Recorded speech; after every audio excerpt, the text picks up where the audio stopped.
I was a boy. My name was Mohammad, and then I grew up with that identity basically until the age of 13. Yeah. And then when after 9/11 and the invasion of the United States and the West, so many opportunities came and schools were opened for millions of girls, and I was. It was difficult, honestly, to change one identity to another again. Back in the frantic days of the fall of Kabul almost 5 years ago, journalist Zahra Joya was airlifted out of Afghanistan by the UK government as a journalist promoting the work of female writers and reporters. A life in a country run by the Taliban was no longer possible. But now, living as an exile in London, Zahra has published a memoir. It's called The Vanishing Girl of Kabul, and I'm delighted to say she's joined us live in studio. Welcome, Zahra, and thanks for being here. Thank you very much for having me. Your story is extraordinary, and it will resonate for so many people who have followed events in your home country for so many years. But tell us briefly about life as a young girl. I think as much as I'm thinking 5 or 6 years old. I'd love to get a sense of who you were, where you were, and what was happening. Thank you so much for having me. Afghanistan has always been a traditional and a very patriarchy society. So for me, I grew up in the first role of the Taliban, which is the most misogynistic regime in the world, I think. The time that I was 5 years old, Taliban were in power, and they ruled my country, and then they banned everything for women. Particularly education. Yeah. When I was 5, and even the local mosque for girls were forbidden, I think I was growing at the time that being a girl was a crime. Yeah. I believe. And what year? What? Remind me what year we were talking about, roughly speaking. In 1990s. Yes. The first rule of the Taliban, and primary school were banned for girls, and I started to go to school, and then I changed my identity, and then I went through with my uncles. I think I believe that my story is quite unique, and I had this opportunity, and I had this support from my family. Yeah, because when you were little, you dressed up as a boy, is that right, to go to school? It is right, yes. And tell me about that process and that thought process, because you were very little, but you were very determined, clearly. So as I pointed out on my book, The Vanishing Girl of Kabul, basically it was my mom idea. In her words, I think I was a boy, and also I loved that one, that when I was a boy, and then I had the chance to go to school, to get outside the house and play with other boys in the village. Yeah.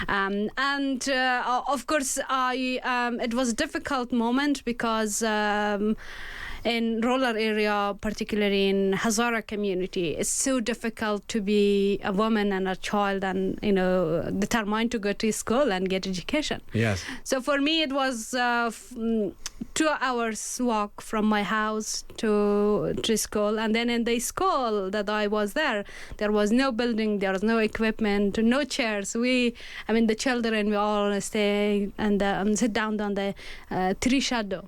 Yeah. Under the shadow of the tree. Yeah. Yeah. That's another book title in itself, isn't it?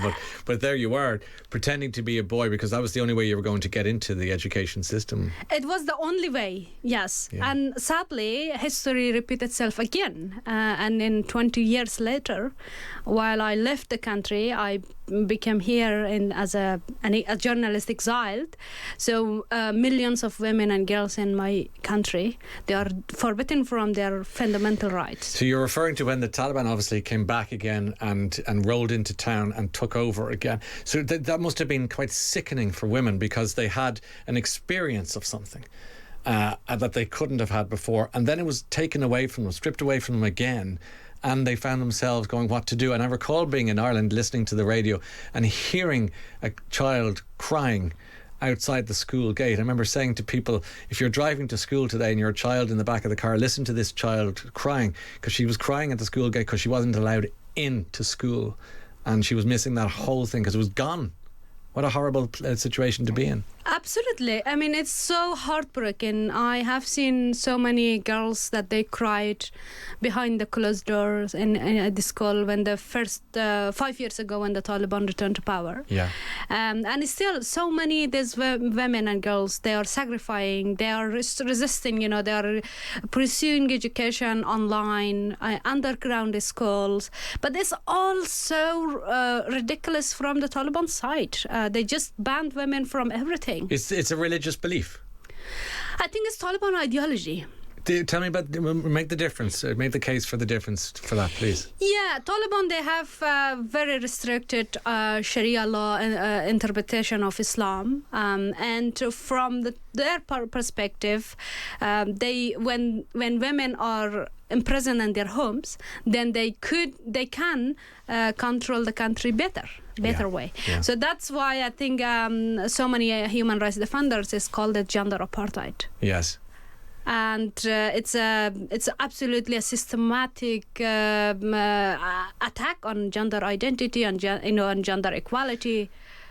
Okay, and can we go back to your story then? We've got you as a little boy for a while in school, and take us through the next part of your story, if you would.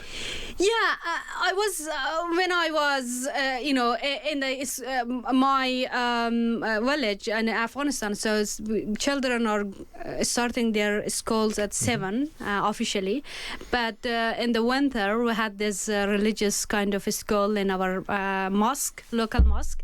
So I was determined to join my uncles, 3 uncles that they were allowed to go there, and then I was insisted I am going with them. So one of my uncle, I described it on my book. Yes. About how he was kind with me, and then he carried me on his back when there was a lot of snow. I couldn't walk through from house to through the mosque. And also when I get a bit older, then I went to the official school, obviously. I went there, and then I was a boy. My name was Mohammad. And then, I grew up with that identity, basically. Yeah. Until the age of? 13. Yeah. And then when, after 9/11 and the invasion of the United States and the West, so many opportunities came, and schools were opened for millions of girls. And it was difficult, honestly, to change one identity to another again. How did you do it? So it was tough. It was very heartbreaking. How did you become very comfortable being a boy? It was a lot, I think. Okay. A lot. Because when I was a child, it was easy for me to accept it. But when I grew up and I understand and I realized that how to change again my identity. Yeah. That's why I think The Vanishing Girl of Kabul described how girls in Afghanistan, in this patriarchy society, they are vanishing by every changing regime. So you left behind Mohammad, your pseudonym disguise, if you like, and you could be yourself, Zahra. You are now yourself in society, and you are a young woman with, for the first time, the world at your feet. Well, I think I feel like I have a responsibility for the next generation of Afghanistan. I have a little niece. She is in my book, Ilaha. She's lucky enough to be here in the UK with freedom, with a lot of so much freedom that she will enjoy. She can go to school. She can walk down the street. She can sing a song. She can be herself. Gosh. But imagine about millions of others that they are now just imprisoned in their homes, and they just under Taliban operations, and I feel like I have a responsibility on my shoulders. So you left Afghanistan. You said you're journalistic exile. Is that how you describe yourself? Yes, I have a news agency called Rukhshana Media. Okay, and how did that come about as a journalist? So I used to work as a journalist, I think more than a decade in Afghanistan. In 2011 I started to be a journalist. Why? Basically.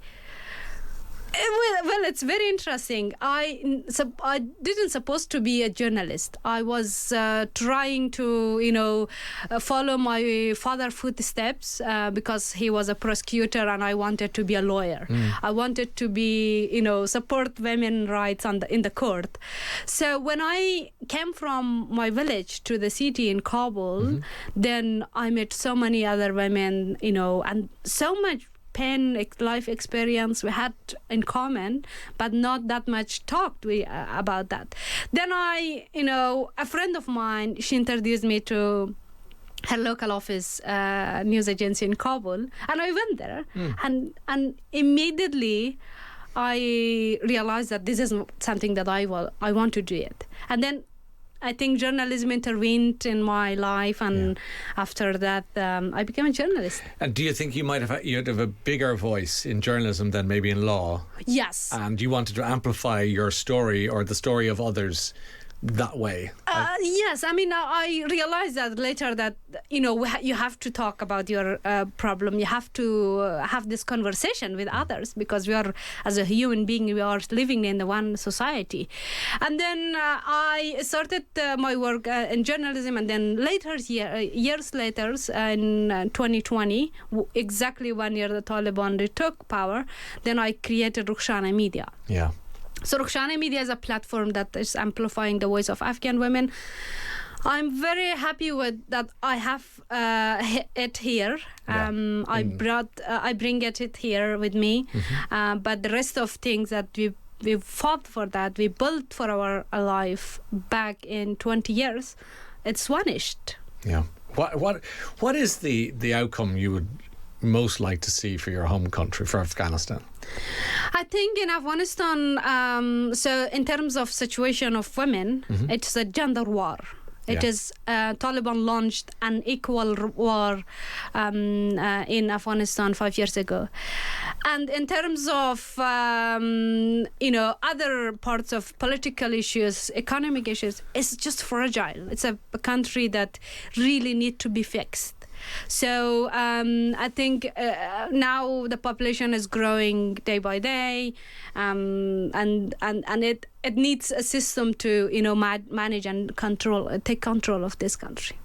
Thanks for coming in to see us today. It's a remarkable story, and I wish you every success and happiness. Pleasure. Thank you. Thank you so much. That's Zahra Joya, who is an Afghan human rights journalist and campaigner. Her book is called The Vanishing Girl of Kabul, and that is out now.